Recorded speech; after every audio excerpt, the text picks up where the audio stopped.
US alone, there were over 35 million cars and trucks recalled in 2023. My guest today went from a Marine serving our country to the CEO of a growing tech company serving the automotive industry. Ryan Maher grew up in the family car business and always had the mindset of solving problems. Today, you'll discover why he started Bizzycar, what he sees coming for the industry around recalls, and how you can fill more bays. Ryan, welcome to the Fixed Ops Mastermind. Great being with you. Thanks, Dave. It's great to have you here. Give everybody a quick intro to you for those that don't know you, and then we'll get straight to the wisdom. My name's Ryan Maher. I'm the founder and CEO of Bizzycar. I'm also a third generation car dealer. My grandfather got started in the business after World War II, started as a partnership and a Volkswagen distributorship. The family grew it to almost 20 rooftops, and now the third generation today. My brother runs the show while I'm off being a startup technology entrepreneur in the recall space. And as you mentioned, other than 5 years in the Marine Corps, I've been doing this my whole life. So love the auto industry, but really love the fixed ops side of it. That's the best side of the house. We all know that. I call it it's the profit maker. So it's where the real professionals play, right? That's right. The technicians are the only people in a dealership who are actually producing revenue, right? Everybody else in that dealership is an expense. Yeah, you're selling. I mean, you're trying to take a product and get it out there. But yeah, I mean, if you were in an independent repair shop, if you were these technicians are true, almost like tiny little entrepreneurs, right? They're out Yeah. there and turning wrenches and building and creating real value. So couldn't agree with you more. Yeah, excellent. So this show is broken up into three segments, and this week we've got segment one is the recall problem, segment two, approach and impact, and segment three, industry insights and future outlook. If everybody's ready, we'll get into it. And so, segment one, introduction, excuse me, segment one, uh, Ryan, can you tell us about your background in the automotive industry and what led you to start Bizzycar? Yeah. So I always loved growing up playing with Legos, and I loved working with my hands, and I loved finding how things worked, how you take stuff apart and put it back together. So I'd build the Lego set the first time, and then the real fun was to deconstruct it and see if I could do it without the instructions. So I got my start, if you will, in the learning to work on cars when I was a little kid, and then as I got older, I'd be spending time with my grandfather, who was a car dealer. We'd be doing projects in his basement, whether we were doing woodworking projects or learning about cars, and then eventually washing cars and kind of working my way up through the fixed ops side. So I spent a lot of summers in St. Louis, where it's 100 degrees, inside the service department, Yeah. learning those jobs before going into the military. It's really incredible how complex and what the intricate dance is between technicians, advisors. We always forget about the parts folks, the parts Mhm. counterman, the parts manager, the parts department, huge profit center inside of a store. And growing up in that side of it and seeing it from that perspective Mhm. really makes, for a stronger dealer owner later in life. Absolutely. So I kind of grew up in that space. Fast forward, college and the Marine Corps, and I came back and was working in our stores. And on a Saturday, this is how the genesis of Bizzycar occurred. My brother and I were sitting there, and we got an email from one of our OEMs telling us we had a recall problem. A real problem, right? Yeah. And we were at the time. This is 5 years ago. We were dealing with Takata airbags. Oh Huge, yeah. huge impact Man. in the industry, right? Mhm. And painful. Everybody was so tired of hearing about Takata.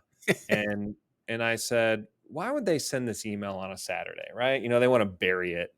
Yeah. And we were in the store, right? Owners, we work, a few Saturdays a month, got a shared hardship, right? And on a whim, we went out and started looking for used cars on other dealership websites.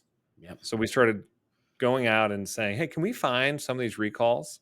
And no joke, our first month of doing this, we made $40,000. It was just ridiculous that a lot of these vehicles were just sitting there. And Yeah. we said, "Well, we'll go out and we'll pick them up." In some cases, for franchise dealers, they'd bring us the cars, and Yep. that's how Bizzycar was born. Was what we call B2B, business to business, recall service. And now we've, 5 years later, we've exploded, and tremendous growth. But it really just started with buying the team lunch on a Saturday and trying to solve a problem. Quick break in the action. Let's talk parts. Yeah, that corner of the dealership most people don't look at until there's a fire. Parts Edge helps you clean up that mess. Smarter inventory, better margins, and no more guessing games. It's like giving your parts manager a crystal ball, except this one actually works. Spiffy. You can manage your mobile appointments, optimize your service routes, track inventory, and process payments, all with Spiffy, and you can learn more at spiffy.com. You ever wish you could inspect every car like a tech with x ray vision? UVI is like an MRI for your car. UVI doesn't miss a thing, scans the tires, the underbody, body panels, and wheels for scuffs in seconds, giving your team instant, actionable intel without slowing down the lane. That's not the future. That's UVI, and it's live in stores today. And that's when opportunities come around, though, right? When your eyes are open to there's a problem, and what can we do to solve that problem? Yeah, 100%. We actually didn't know, Dave, what the size of the problem was. I didn't, as a car Yep. dealer, I didn't know that. So, this is 2018, 2019. Then COVID hit, right? And we were Yeah. desperately trying to keep the wrenches turning Hmm. for our techs. We don't, technicians are like unicorns. You don't want to let them go, Yep. because of the pandemic. One is one thing, but keeping those technicians was another. So we were doing a ton of recall work, right? Hmm. When COVID was really at peak. And we learned then, hey, this is a huge pain point. Hmm. 70 million cars on the road today with an open recall. That's 1 out of 4 vehicles. Wow. And recalls pay out at over 70% gross margin to the dealers. Yep. The thing is that nobody likes dealing with this because it's a very manual process, right? And in Right. my stores, I have 4 people that have to touch this. I Hmm. usually have my BDC manager, service advisor, parts manager, and then service manager. So, and any one of those 4 people are out of sync, Right. this process falls on its head. And what we've really been able to do, inside of our dealership organization, super process driven, Yep. right? Like what you execute this step, then you go to the next step, then you go to the next step. And so that's how we built Bizzycar. We identified the pain point Hmm. and said, what process can we build to solve that pain? Yeah, that's awesome. And I was still in a store in 2019, and I took two of Where my were you? porters. What's that? Where were you? I was at it was a Prime store at the Okay, time before sure. Prime got sold back to IRA. Um, and I took two of my porters and gave them a rental car and said, just go to every used car dealer on this street and take pictures of the VINs of of the 100%. Fords that are there. Uh, and we just took all those. They texted them back to us, and we ran them and said, "Yep, this one. See if they'll let you take it." And those used car dealers were more than happy to let us take it and do free work on the car, so they could tell a customer, "Hey, we had the recall fixed for you." I mean, that's literally the business model. What the only difference is we did that, and then we said, hey, other dealers probably want to do it. Can we scale it? Can we Yeah. sell it? Yep. And the shocking thing is that who's going to say no to free recall work? Right. Yeah, so you'd be surprised. There are, there's a handful of some independent dealers out there, because we don't just Yep. work with franchise dealers. We work with over 50,000 dealers throughout the United States and Canada now. Wow. Huge numbers. Yeah. And every once in a while we'll get a a nasty phone call, or somebody will chase us. It happens, right? They just 9 times out of 10 they just don't understand what we're trying to do. Right. Right. Um, but yeah, it's free. It's free. Why would you say no to free work? Yep, absolutely, and just another benefit to whatever customer is going to be walking onto your lot, right? To be able to tell them that you took care of a safety recall that independent dealer at this point doesn't have to do. So, One less piece of paperwork to sign, right? yep, exactly. And so, how are you using AI inside of Bizzycar to address this issue of recalls? Yeah, great. So love talking about AI. In the auto industry, I was at NADA last year, and everybody's trying to be AI in Yeah, auto. And I will be really the first to tell you, we are using AI in our platform, really, really using it. yep, But we're not trying to be the AI solution for it. sure, There's tons of there now hundreds of solutions out there yep, that are they're doing that. We're also not trying to reinvent the wheel. So candidly, we said, who's the best at this? It's Microsoft, it's Amazon. We're integrated with both, and then we've taken our models and made them customized for the industry. So how do we leverage AI? yeah, Well, the first thing that we do is we're fully integrated with the OEMs. We are the only software vendor that I'm aware of that is getting a live recall data feed, a daily recall feed from almost every OEM on the planet now. wow, All the big ones, right? We're not doing like yep, Ferrari, yeah, yeah, but Ford, GM, Stellantis, Nissan. These are all our customers, and we get hundreds of millions of data points per night. So that's the first step, is you got to know which vehicles have recalls. Now, what makes us unique, is we find these cars. And that's where we harness the power of AI. We go out there and we have a customized AI solution in our platform that helps us find these cars. And this is the really important piece, we're not just alerting the customers that they have a problem, right? What's the yep, traditional model for recall? You get a letter in the mail, yeah. right? And Get then that orange postcard. oh, it's brutal, right? It's got the red stripe on Oh it, yeah. and it's like important recall information, and the customers are just pissed, right? Like, Hmm. they got to call the dealership, they are waiting on hold, or it's not a great experience. Yep.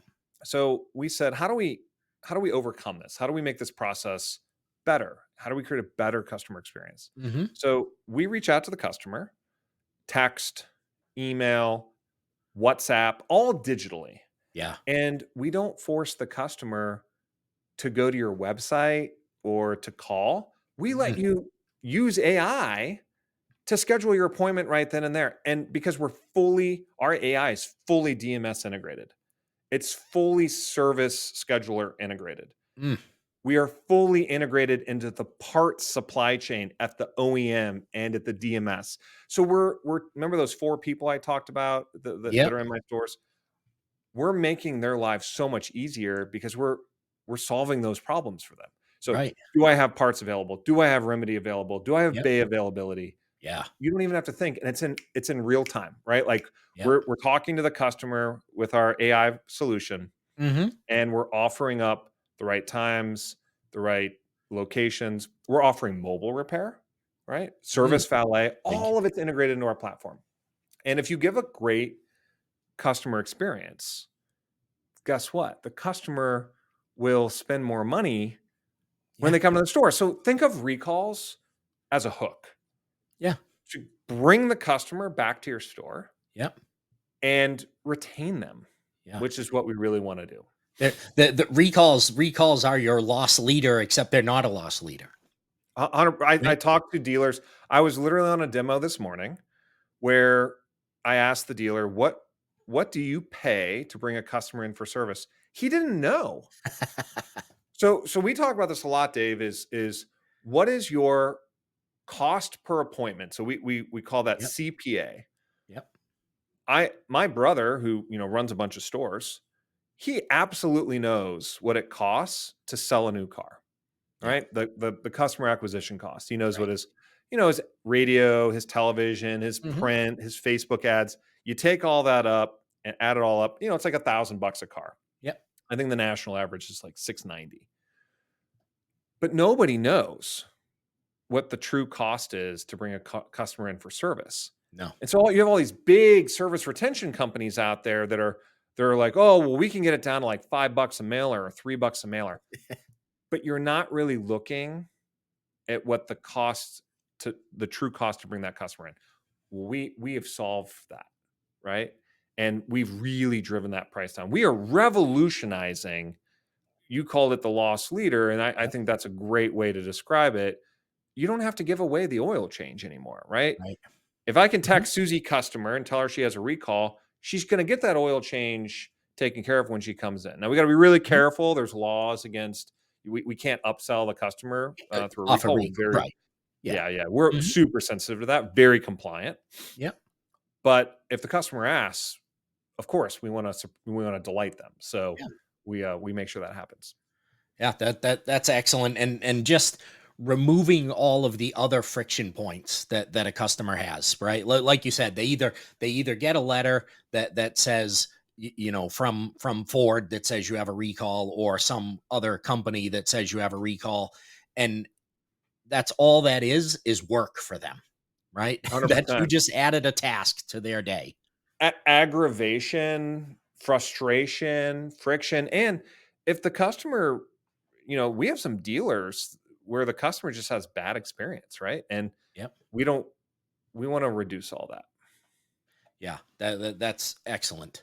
Um, why are recalls such a critical aspect of the industry, and how has the landscape changed in recent years? So it's gotten more complicated, right? The nobody wants to have recalls. It's not something that the manufacturers want, right? That's expensive for them. It hurts their Hmm. profit. Consumers don't want to have an extra maintenance or service appointment scheduled. So in an idealized world, there are no recalls. That being said, these cars are super complicated today. Yeah. You should see the amount of electrical issues that we deal with in recalls now on a monthly and quarterly basis. Yeah. So what we're seeing is we're seeing just a lot more complications with BEVs, right? Battery electric vehicles, Yep. around their electrical systems, their electrical architecture. And it's easy to be like, oh, well, in the next few years, we'll just beam an update to a car. No, you're not. Like, No. sure, that will be a part of the solution, Yep. but how do I do that on an environmental control system?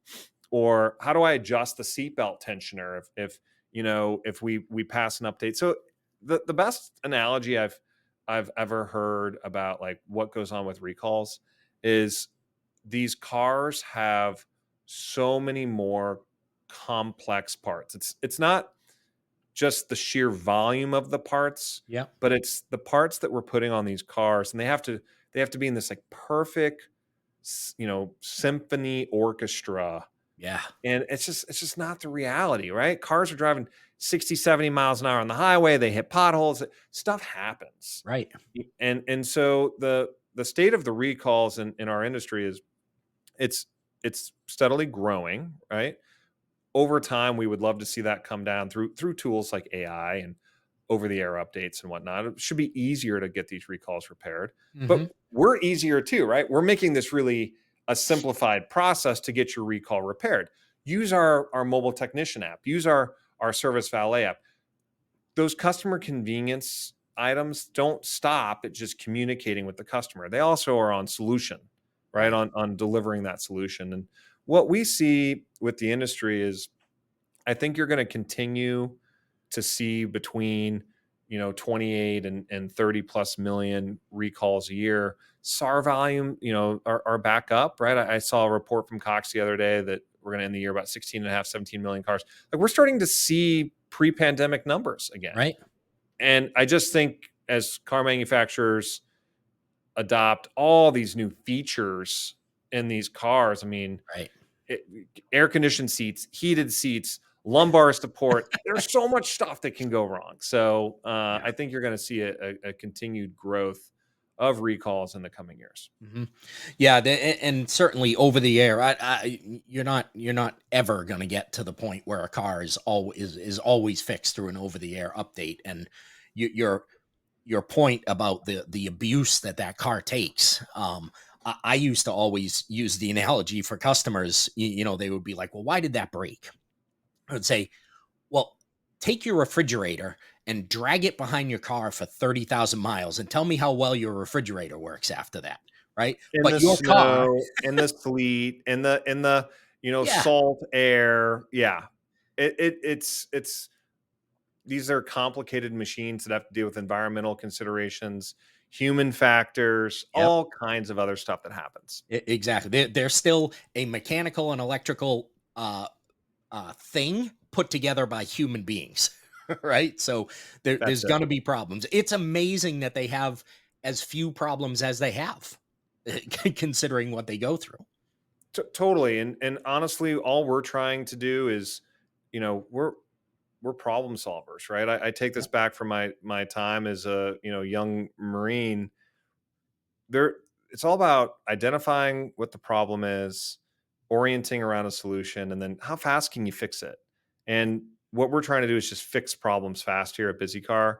I think the industry, a lot of pressure from folks like Tesla, and Rivian. I mean, they're really good at problem solving, Yeah. and instead of just like waxing poetic on a lot of this, they solve the problems. and Yeah. and we've taken a page out of their book and said, okay, what can we do to, there's clearly a recall problem. What can we do to help solve that problem? Yeah. I love the approach. All right. We all know about warranty nightmares. Automotive Warranty Network Incorporated. If your warranty process still involves sticky notes, tribal knowledge, and late night claims rejections, you're leaving money on the table. Automotive Warranty Network Incorporated brings clarity, compliance, and cash flow to your warranty game. They speak fluent OEM, and they've got your back. Hey, I want to encourage you to take a visit over to our partner, Target Automotive, target.com. That is great until you're drowning in it. Target turns that chaos into clarity with dashboards that actually make sense. Fixed ops leaders finally get what they need: real time, drill down insights without the spreadsheet migraines. It's not just business intelligence, it's Target. And that takes us into segment two, which is approach and impact. How does Bizzycar's technology streamline the recall and mobile process for dealerships and manufacturers? And I know you went into some of that earlier, but what's the rest of the secret sauce there? Yeah, so we think of the recall process as four steps, right? You have to identify which vehicles have recalls. You have to conduct outreach. You have to schedule, and then you have to provide a solution at the dealership to help solve it, right? Mhm. So let's talk first about identify. You got to be integrated with the OEM, not just on who has a recall, but you got to know what parts are available. Right. You also have to know where the cars are, and you have to have ownership information on those cars. This is a hard problem. Yeah. And it's not just as simple as reaching into the dealer's DMS and mining that. A lot of people do that. Yeah. Or going after DMV records and sending letters. That's been happening for 30, 40 years. So we had to Yeah. come up with an innovative solution and approach to make that happen. Step two, the outreach needs to be where you got to meet the consumer. 99% of our outreach begins with a text message. You got to get in front of the device where the consumer is. They can see that text. And then let's, like I'm doing a podcast with you right now, right? My phone probably has gotten, we had an election, right? So I'm probably got a bunch of text messages today from people. Yep. I can respond to those message, asynchronously, right? I can respond later. Yep. Well, if you're just relying on a human in your store to respond back, what happens if it's 9 o'clock tonight? You got to have that AI solution that's Yeah. deeply integrated to be able to respond asynchronously, meaning when the customer is ready. Hmm. And then you have to have that AI trained on all the potential responses. We're multilingual. We do French, Spanish, and English. Oh, We that's do great. operate in Canada, so you got to understand the different laws and regulations that apply to that. Yep. Then you have to integrate it in the scheduling system. So we're fully integrated into CDK, fully integrated into DealerTrack, fully integrated into Xtime, and so on and so on. All the major players, you got to have that integration. And then finally, you have to provide tools to the dealer. So our fastest growing product is actually mobile solutions.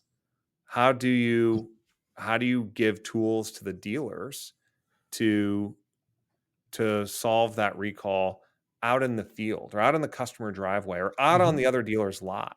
Yeah. And I've been, shocked at the take rate from our Ford dealers, from our Nissan dealers, from our GM dealers, et cetera, that are doing mobile. They just didn't have the app.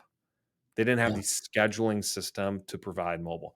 Yep. String all these four things together, and that's how you create that ultimate customer experience. That's that is an excellent roadmap there. A lot Um, of pieces, right? there are a lot of pieces, and I'm running through my head of everything that I used to go through to try and get people in for recalls. Yeah, um, probably a lot of paperwork and direct mail and doing a lot of this, right? Yeah, yeah, Not it's a lot of that. Of the, I mean, you talked about the DMV records, and like you get constantly getting postcards back that, that's not a person anymore. Or worse, you send it out and the person doesn't live there or whatever, and that card just gets thrown away. And now you don't even know. Maybe you mail that again 3 or 4 times. Now you've just thrown money out the window. we think the OEMs are wasting a couple $100 million a year using direct mail. Wow. The benefit of text is a lot of times people will tell you, "Hey, I no longer own that car anymore." Yeah. Or "Hey, I do own the car." You're saying, being a 18-year-old son, okay, he's awake. He drives that car now, right? And Hmm. he lives in Connecticut. Yeah. And I can't tell you the amount of times that we get responses back Yeah. from consumers that are like, "Hey, thanks for letting me know. Let me give you the phone number of the person who has that car now." And you're like, "Oh my God, this is great." There's like these are strangers, right? But Yeah. people will tell you their life story if they trust you. Yeah. And that's because it's easy, right? They can take the device that they have with them all the time and just give a quick answer. Right? It's not like when they got that postcard and said, if you don't own this vehicle anymore, or whatever, please call this number. Who's calling that number? Nobody wants to Nobody. call the dealership, go through a phone tree, wait on hold. I mean, I will tell you, I'm a dealer, right? And it blows my mind when I am calling some of my customers. I always am curious what others are doing. Yeah. And I will sit on hold 5, 10, 15 minutes. And even some of these like AI voice things, it's just you're just waiting, right? You're waiting to get to the advisor. Yeah. And if you call during the morning rush Oh or the yeah. lunch rush, like good Yep. luck, Yeah. right? It's Yeah. it's a tough we're trying to reduce that. Yeah. Well, and then you're gonna you get the person that does get to the advisor, and they're like, "Hey, I got this recall notice, but I don't own the car anymore." And the advisor's like, "Okay." And they He don't doesn't update know what the to do with that. records, right? And then and here the other problem, Dave, is you have this asymmetric information. So the dealer has a different set of information than like the recall retention company that's historically been doing this, which is Yeah. different than the OEM. It's a mess. Yeah. What we're doing is we're stringing it all together. We're connected to everybody. We have Mhm. 65,000 integration partners on our platform today and Wow. growing. So think about the years it's taken us to build those partnerships. Yeah. And it can be anything from, a small independent store to a fleet company that has a 500,000 vehicles. So what we're doing, what our platform is doing is we're connecting everything that's never been connected before.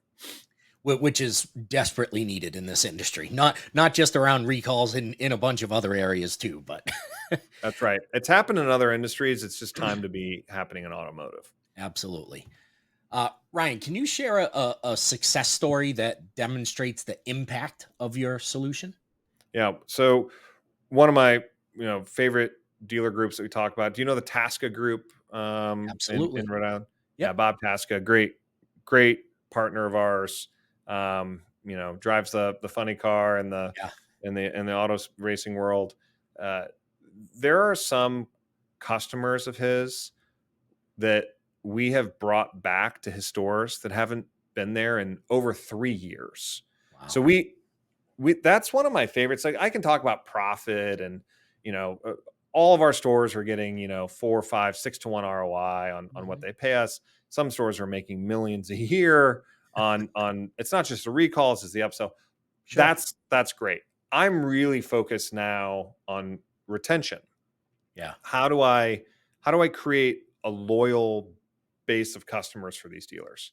Yep. So we'll pick on Bob. I can't talk about the publicly traded groups, and right. I wish I could, but because those are some scary, crazy numbers. Yeah. Um, but what we've seen in the Tasca group, and I think he's at 30 or 40 stores now, is DSLV, days since last visit. Mhm. And there are customers of his that we're averaging now over 700 days. So that customer has not been in that store in 2 years. Yeah. 2 years since their last visit. They're gone. And back to our hook, right? Our recall hook analogy. I'm able to bring that customer back to the store. Mhm. That customer is now a retained customer, which is really important, Yep. right? As car dealers, what do we want to do? We want to sell cars. Yeah. Well, now that customer's in the store, or Tasca does mobile service, we send them out into the field, and we're able to complete those mobile repairs on site. Yep. So, huge success story there. That actually helped us create a new product inside of our platform, and we're really focused on making sure we're going after those customers that have not been in there in years, because Yeah. those are really valuable gets. Mhm. Yeah, absolutely, because, you said 700 days since they've been in the dealership, they're gone. They're not coming back. They've defected. That's not I didn't drive very much and don't need an oil change. Right. That's I went to, mom and pop, or, quick lube this or whatever. Like, Yep. we should not be losing customers because of price, right? Like, I'm Right. never going to lose an oil change customer on price. In fact, franchise dealers are about 18% cheaper Cheaper. national average than express service. Yep. We lose them because of convenience. Yes. And one of the things, if we can make the scheduling process, the communication process, the parts are there. I Yep. can't I can't emphasize enough this, like, parts thing, how important it is to have the part in stock when the Yeah. customer car is there. We make sure all that happens, and that's how you create the super loyal fan base, Mhm. like we've seen in the Tasca group. Yeah. Well, are you going back to a restaurant that you go to and they go, "Well, we don't have any food today." Yeah, Right? it'd be great. The It's chef forgot to order the part. Like, we have cooks, right? Like, we Yeah. we we could cook the food, but we Yeah. didn't order the right part, the right food for this today. Then that's a great analogy. I'm gonna steal that. That's a good one. There you go. You can have that. What are some of the biggest challenges that dealerships are facing when it comes to managing recalls, and how are you guys helping them overcome? Yeah, so number one is educating, a lot of some new folks in the industry on the value, the power of a recall. Mm. Our ability to reach out to consumers without their consent, this is really, really valuable. Yep. I don't need a customer to be opted in to marketing with a recall, right? There's an Yep. exemption for TCPA, Telecommunications Consumer Privacy Act. If your vehicle is a safety recall, I can reach out to you. Yeah. So that has been a huge, like, education in the industry for these dealers. Hmm. Everybody should be doing this, right? Right. And the challenge that we've seen, and ignore COVID, Dave, like, you had COVID, then you had the supply chain disruption. Like, we've normalized off of that. Right. So and everybody always talks about the technician shortage and all these. I get it. If there's a pain point, you Hmm. got to just go solve it, right? Go. I talk to a lot of dealers out there, and they're not bragging, right? They don't have a technician issue because they pay their people the right way, they train their people the right way. Yeah. And we like to think of recalls as being a great opportunity to train and educate and communicate to your team, especially around mobile service. A lot of OEMs are trying to figure out the unit economics of mobile repair. Yep. How do we help them do that? Well, I can't make money doing oil changes at customer houses. It's Right. just it doesn't pencil, Yep. right? But can I go out there and do a $400 recall and and do that mobily successfully and profitable? 100 I would do that all day every day. Sure would. So it's guaranteed. Yeah. And that's the thing we've got to do is we've got to get smarter and more efficient on how we're solving these problems. Let Mhm. me also tell you why I think mobile is so valuable.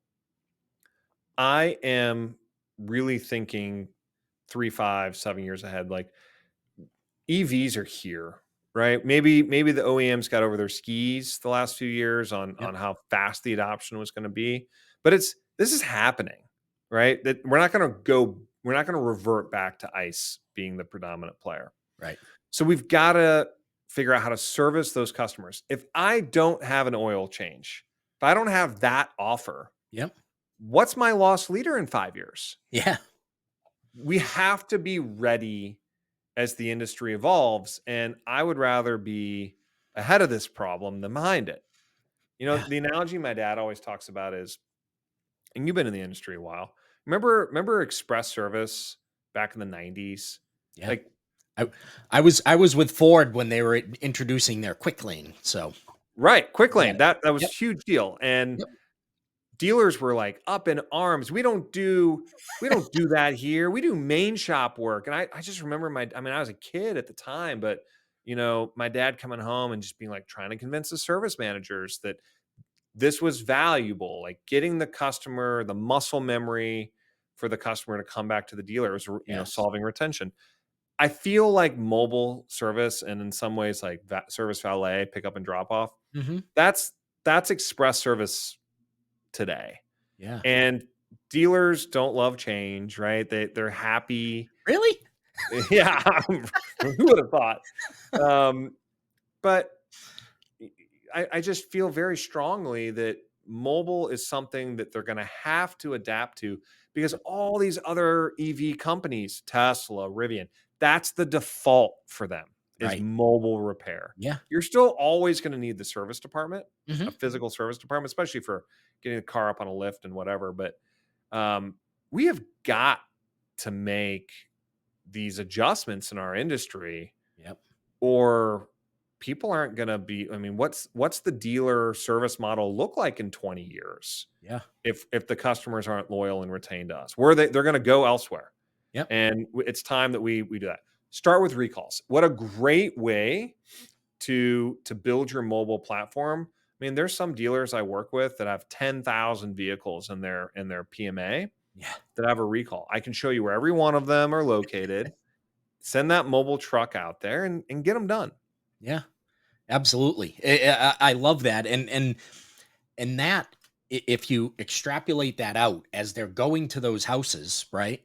That's an opportunity to now sell that mobile service to those customers, right? Yes, we Totally. came to your house for the recall, but I can also come to your house for, here's a whole list of everything I can do with your car parked in the driveway. I'll give you a great example. I had a Korean OEM come on site to one of my stores, and they were watching my team go perform mobile service. And we went to a guy's condo. He was like a CPA or an accountant of some kind. And we went out, we did his recall. We ended up doing an oil change for him as well. And at the end, I pulled him aside and I said, "Hey, my name's Ryan Maher. I'm the dealer. I just curious what your feedback on this experience is?" And he looked me dead in the eye and he goes, "I will never come back to your store. This was so easy." And I'm like the OEM folks were just like, "Oh my Oh, God, this is oh like this no. is real." And it was one of those aha moments, I think, where people are like, "Wait a second, I get my food delivered, I get my groceries delivered, I get all my furniture." That's the world we live in. If Yep. we don't meet the customer where they where they want to be met, they'll go elsewhere.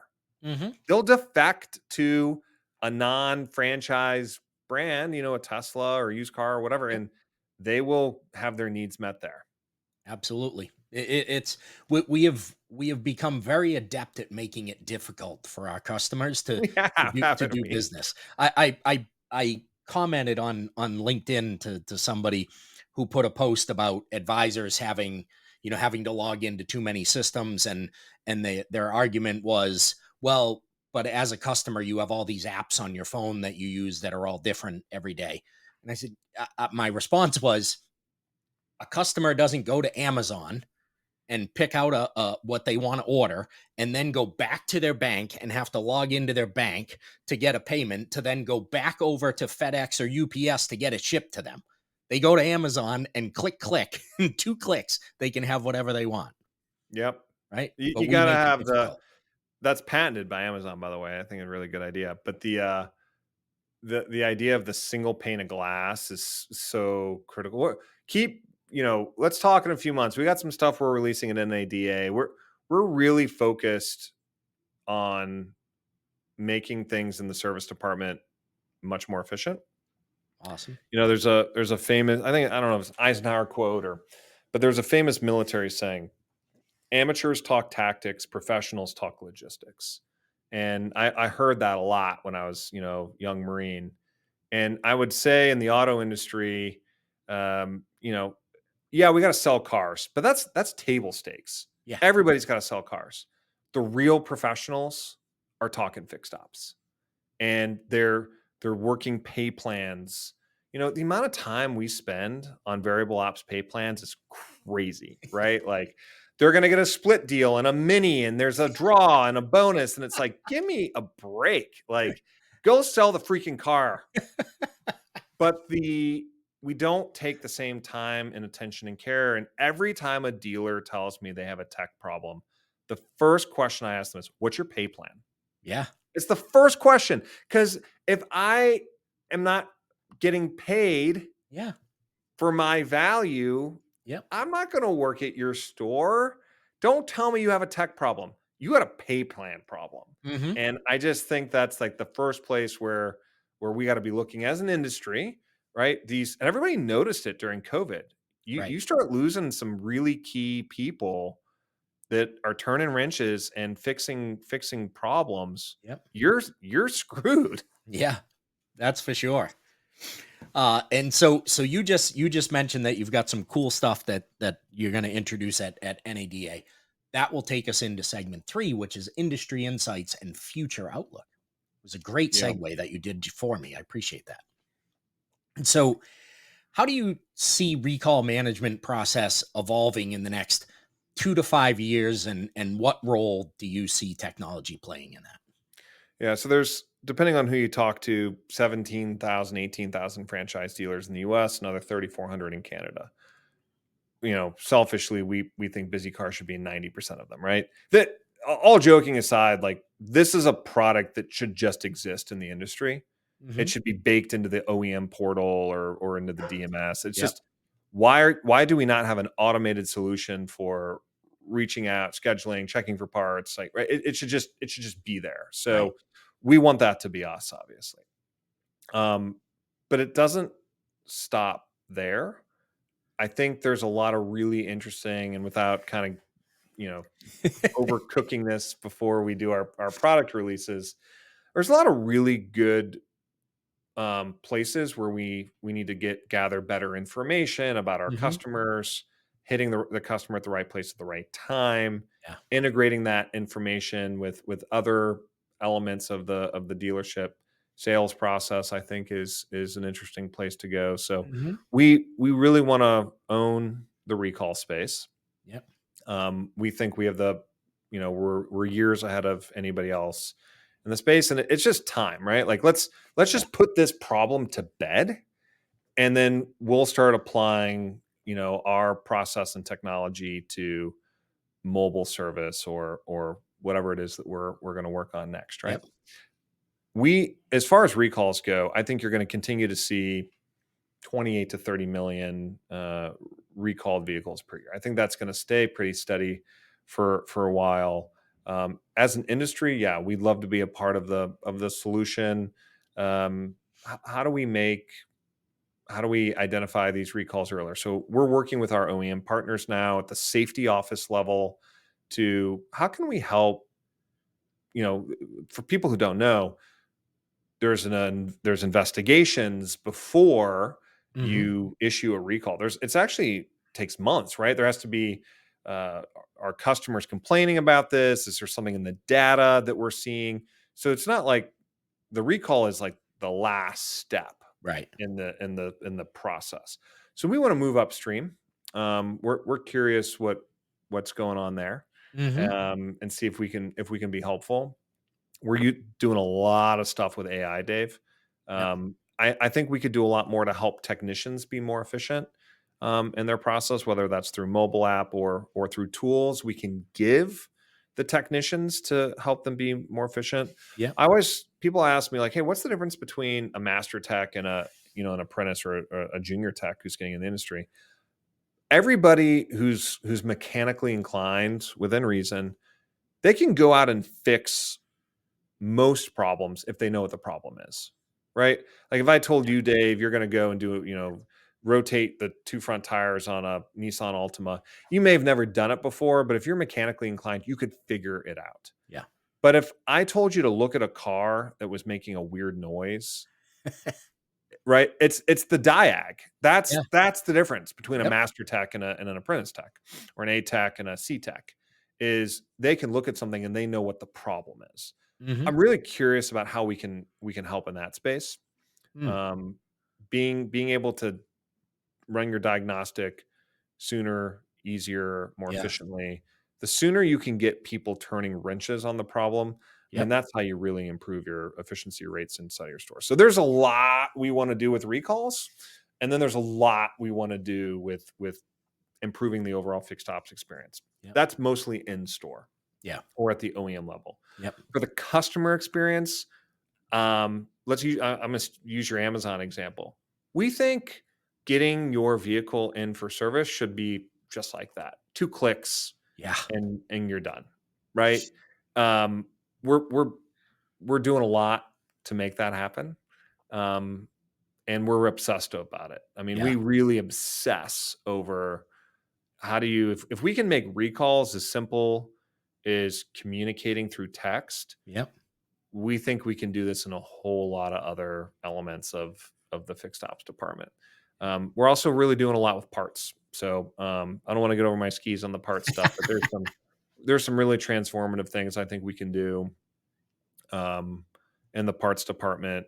Great profit center. Yeah. A lot of vendors that are in the variable and fixed space, but very, very little attention has been paid to how do I improve the part. And I'm not talking about selling more parts. I'm Hmm. talking about integrating parts into the overall process of everything. Yeah.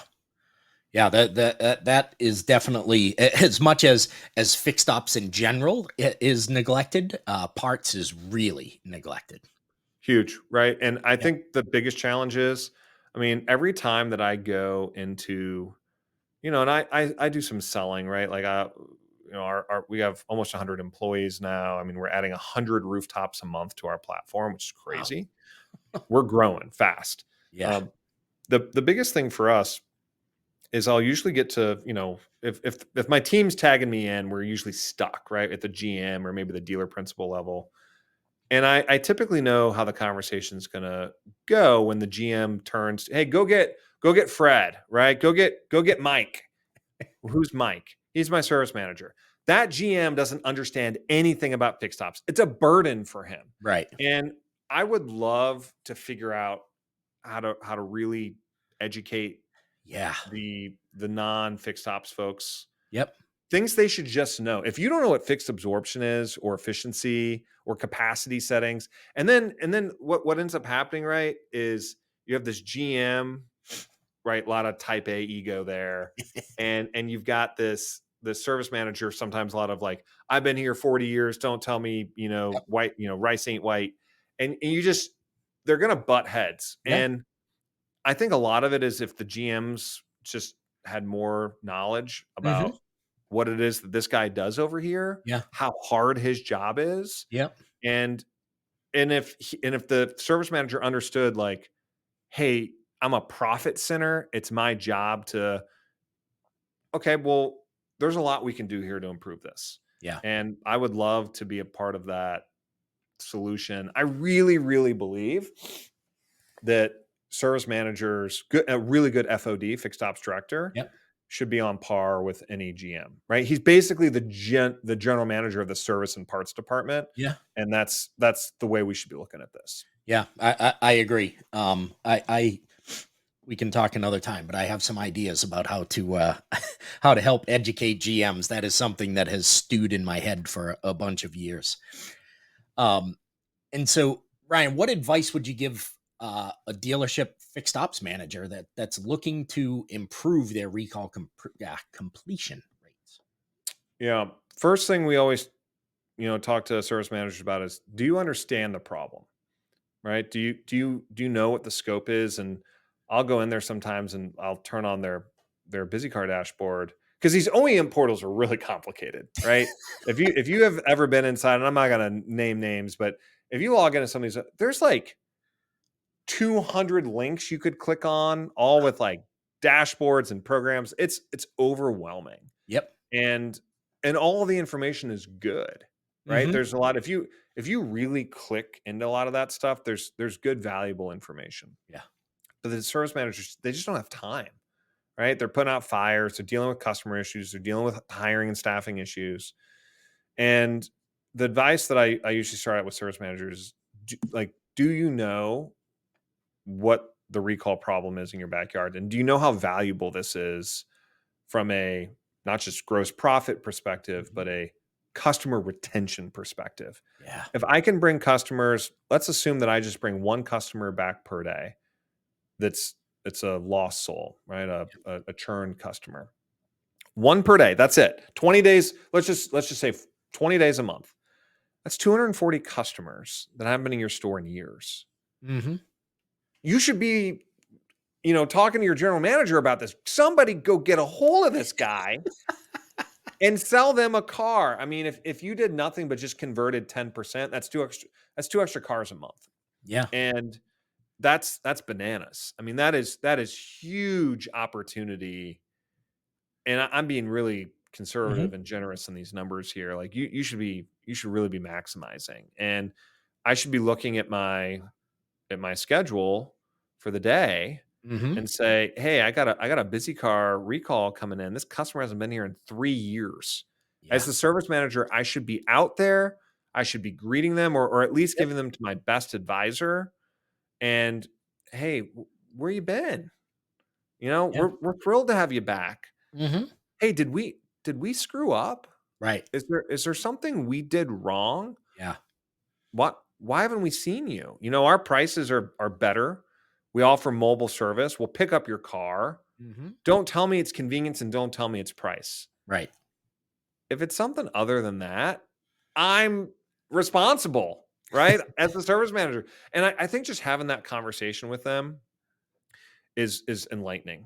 Yeah. And I really wish I could just talk to all these service managers and be like, you could be making so much more money, assuming their pay plan's tied to some kind of gross profit number. Hmm. They absolutely should be focused on that.